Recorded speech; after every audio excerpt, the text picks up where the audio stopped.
Assalamualaikum warahmatullahi wabarakatuh. Halo semuanya, nama saya Dwi Sari Wulanjani dengan NIM 221762, Program Studi Manajemen kelas RA 4 semester 3 dengan dosen pengampu Bapak Teguh Setiadi.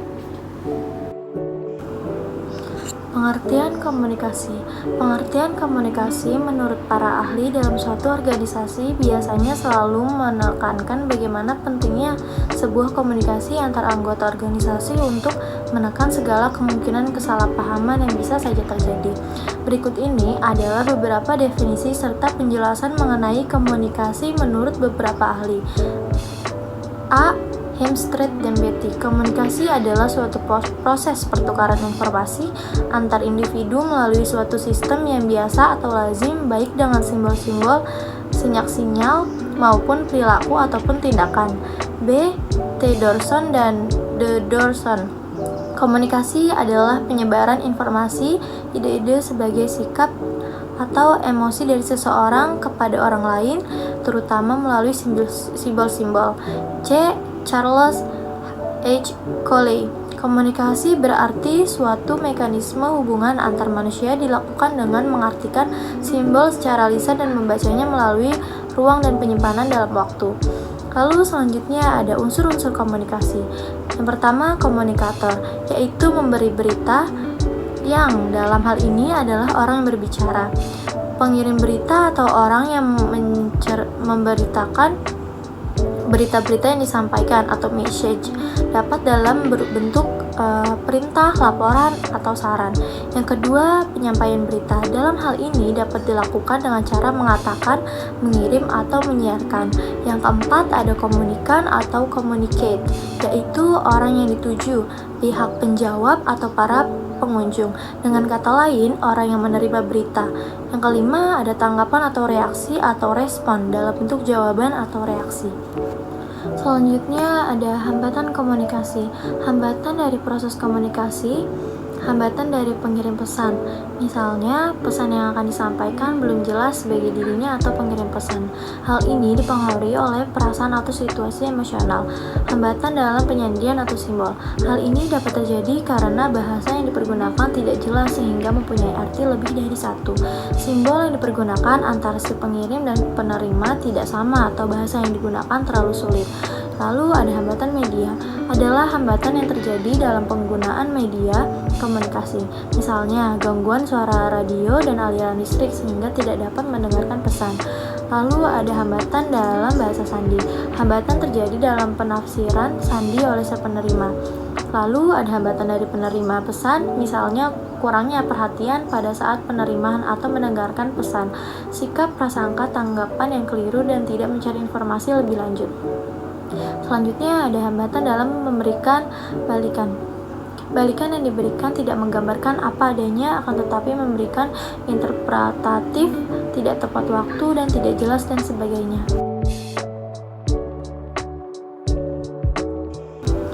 Model dan cakupan komunikasi.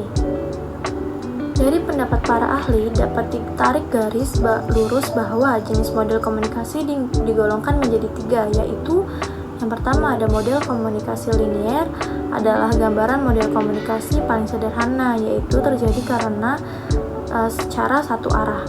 Pesan yang disampaikan melalui arus secara langsung dari pengirim pesan ke penerima pesan. Dalam model komunikasi linier, penerima pesan bersifat pasif sehingga tidak dapat memberikan umpan balik atau feedback secara langsung. Lalu ada model komunikasi pada jenis ini merujuk pada model komunikasi Aristoteles, model komunikasi Laswell, model komunikasi SMCR, Berlo, dan model komunikasi Shannon dan Weaver.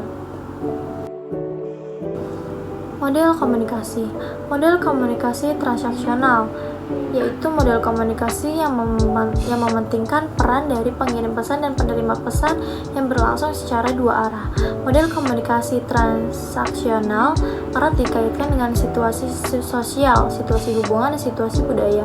Komunikasi transaksional menggambarkan peran antara pengirim dan penerima pesan saling berhubungan sehingga tidak hanya bertukar informasi saja. Model komunikasi Berlun menjadi salah satu model komunikasi jenis transaksional. Lalu ada model komunikasi interaksi. Seperti model komunikasi transaksional, model komunikasi interaksi juga berlangsung secara dua arah. Umumnya, model komunikasi ini berlangsung pada media baru, di mana dari pengirim dan penerima pesan dapat saling memberikan umpan balik secara langsung. Model komunikasi interaksi merujuk pada model komunikasi Osgood dan Scaram. Para ahli menggambarkan berbagai model komunikasi sebagai upaya dalam menjelaskan proses komunikasi yang berlangsung, faktor-faktor yang mempengaruhi, serta efektivitas komunikasi. Cakupan komunikasi. Yang pertama, bentuk komunikasi, yaitu ada komunikasi pribadi, komunikasi intrapribadi, komunikasi interpersonal. Lalu yang B ada komunikasi kelompok, yaitu small group communication, contohnya seminar. Lalu ada large group komunikasi atau public speaking. Lalu ada komunikasi massa dengan medianya, contoh pers, radio, TV, dan film. Tujuan komunikasi bisnis. Dalam komunikasi bisnis ada beberapa tujuan yang paling utama, yaitu menyampaikan dan memberikan informasi kepada customer, klien, kolega, bawahan, dan penyedia atau supervisor.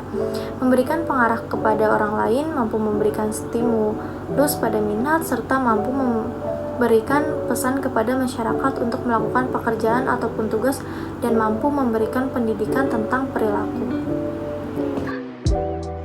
Menurut Alexander Tian dalam buku Komunikasi Bisnis memiliki 3 tujuan, yaitu memberikan informasi.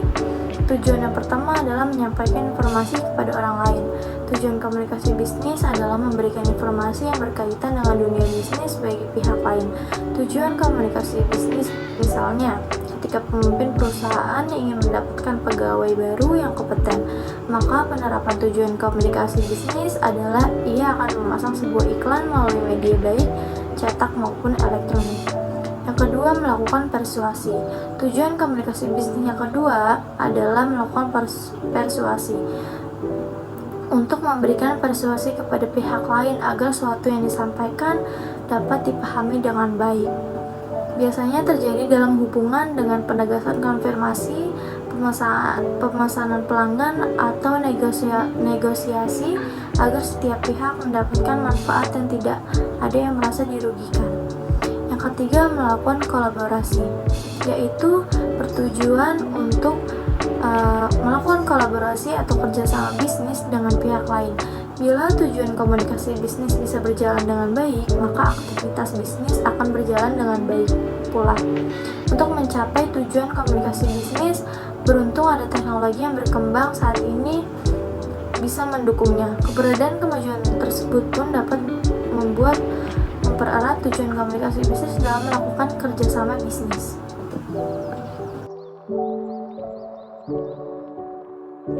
Yang pertama ada komunikasi verbal. Komunikasi verbal melibatkan penggunaan kata. Ini bisa terjadi secara lisan, di mana pesan disampaikan melalui percakapan langsung atau tertulis, melalui surat, email, dan pesan teks.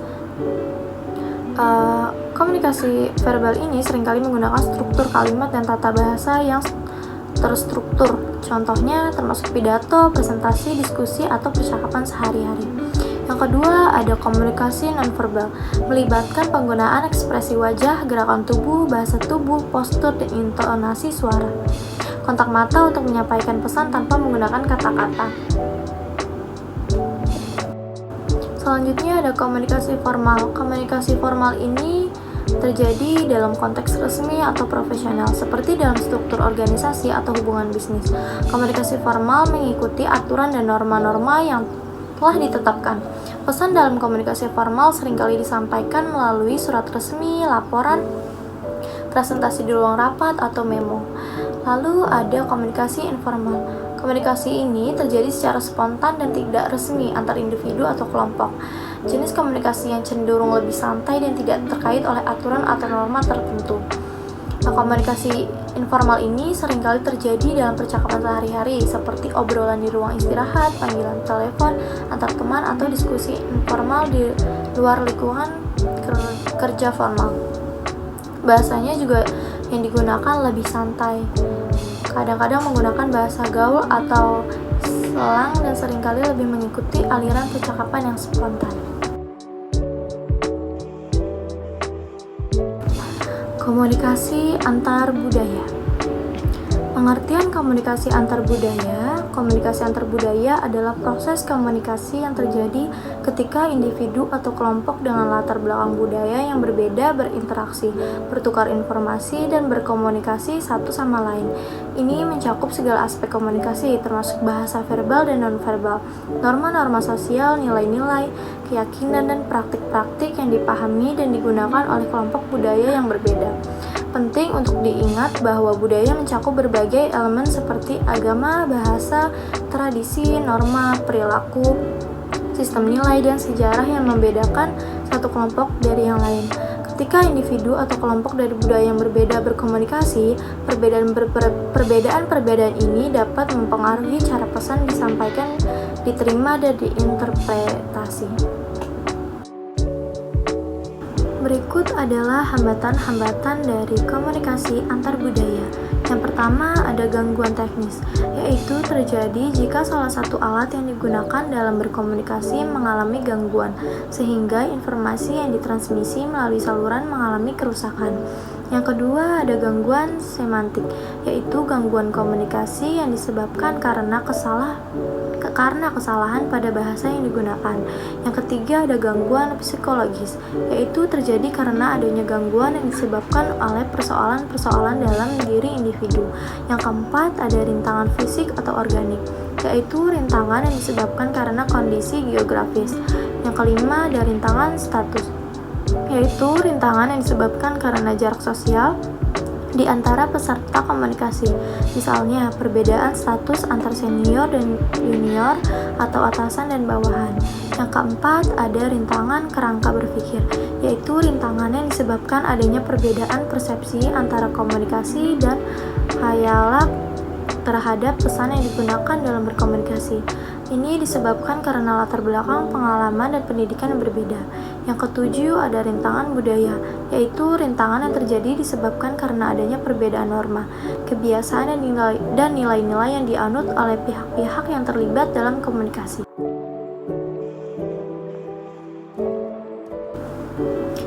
Etika komunikasi bisnis melalui teknologi. Etika komunikasi adalah ilmu yang memperhatikan baik buruknya cara berkomunikasi.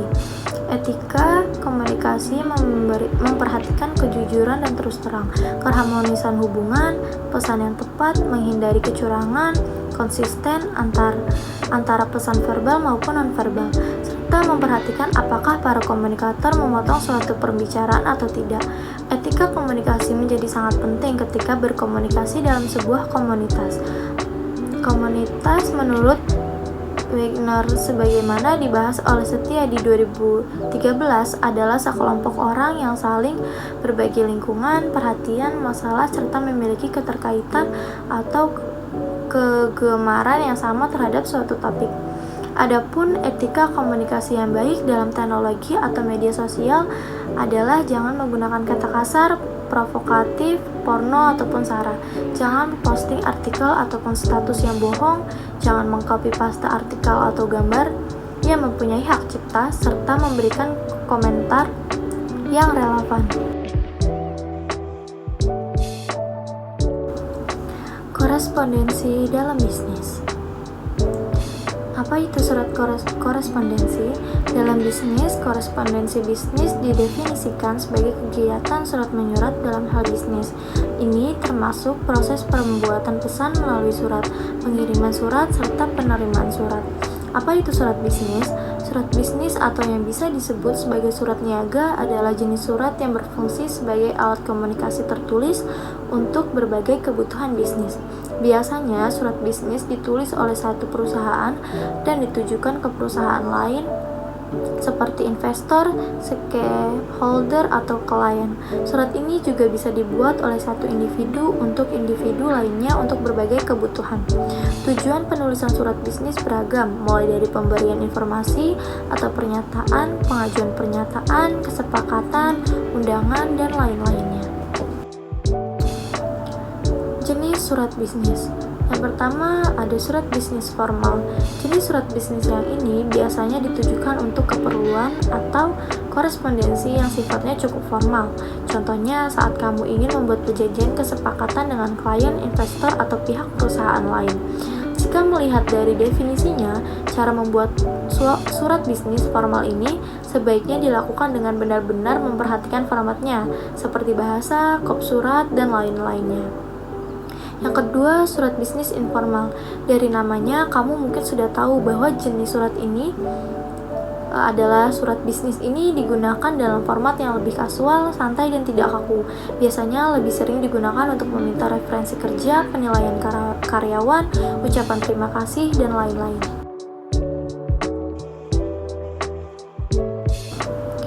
Selanjutnya ada proposal dan laporan dalam bisnis. Pengertian dan jenis.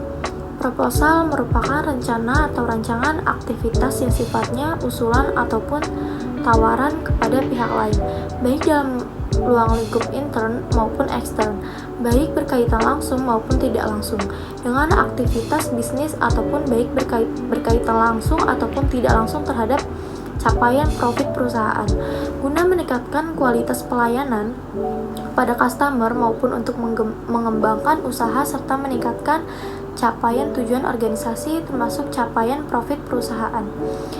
Selanjutnya ada jenis proposal.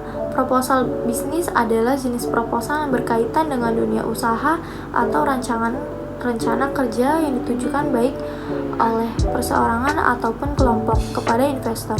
Proposal ini menggambarkan tingkat profit usaha, kelebihan usaha yang ditawarkan, serta penggambaran keuntungan dan kerugian yang akan diterima. Proposal penelitian adalah suatu acuan, ide, usulan, ide, atau gagasan yang ditujukan pada badan, instansi, atau yang lainnya untuk mengadakan suatu penelitian terhadap suatu masalah. Proposal ini berisi tentang gambaran singkat penelitian, latar belakang, maksud dan tujuan, alasan mengapa isi atau topik terus diangkat, waktu yang dibutuhkan, lokasi penelitian, dan lain sebagainya. Proposal wirausaha adalah proposal yang ada ditujukan kepada owner, mitra, lembaga perizinan, atau pada pihak sponsor. Selanjutnya ada fungsi proposal.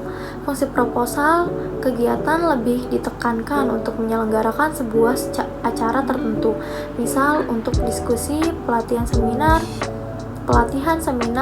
lomba, tasyakuran, pentas, dan lain sebagainya. Fungsi adanya rencana tertulis dalam proposal jelas sebagai pegangan demi terselenggaranya kegiatan dengan lancar. Selanjutnya ada fungsi proposal usaha atau bisnis, yaitu sebagai gambaran mengenai bagaimana usaha dan bisnis akan dijalankan dengan adanya proposal. Diharapkan setiap pihak yang terlibat sudah mempunyai gambaran mengenai seluk-beluk usaha yang hendak dijalankan, baik dari segi kebutuhan maupun analisis keuntungan finansialnya. Selanjutnya ada fungsi proposal proyek, yaitu sebagai bagian awal atau dasar bagi pemilik proyek untuk melakukan tender, baik itu proyek dari perorangan maupun lembaga swasta dan pemerintah. Proposal ini jelas sebagai gambaran untuk menilai bagaimana proyek akan dijalankan. Lalu ada fungsi proposal penelitian. Ini biasanya berguna sebagai langkah awal melakukan riset. Penelitian ini bisa dilakukan dalam berbagai bidang, seperti sosial, budaya, politik, seni, agama, sains, ekonomi, dan penelitian jenis lainnya. Selanjutnya ada pengertian laporan dan fungsi laporan. Laporan dalam aktivitas bisnis maupun proses manajemen mengambil peran penting, antara lain sebagai alat ukur untuk mengetahui sejauh mana aktivitas yang telah dilaksanakan sesuai atau tercapai dibandingkan dengan rencana yang telah ditetapkan. Dengan demikian, laporan menjadi penting bagi para manajer untuk mengevaluasi proses pencapaian tujuan. Lalu ada fungsi laporan. Yang pertama, untuk memonitor dan mengendalikan operasional. Yang kedua, untuk memantau secara formal implementasi kebijakan dan prosedur-prosedur yang telah ditetapkan perusahaan. Lalu, yang ketiga ada untuk memenuhi persyaratan hukum dan peraturan-peraturan yang berlaku bagi perusahaan. Yang keempat, ada untuk mendokumentasi prestasi kerja yang diperlukan baik internal maupun eksternal. Yang kelima, untuk menganalisis informasi dan memberikan bimbingan bagi pengambilan keputusan atas masalah tertentu. Yang keenam, untuk memperoleh sumber pendanaan atau pembuka bisnis baru.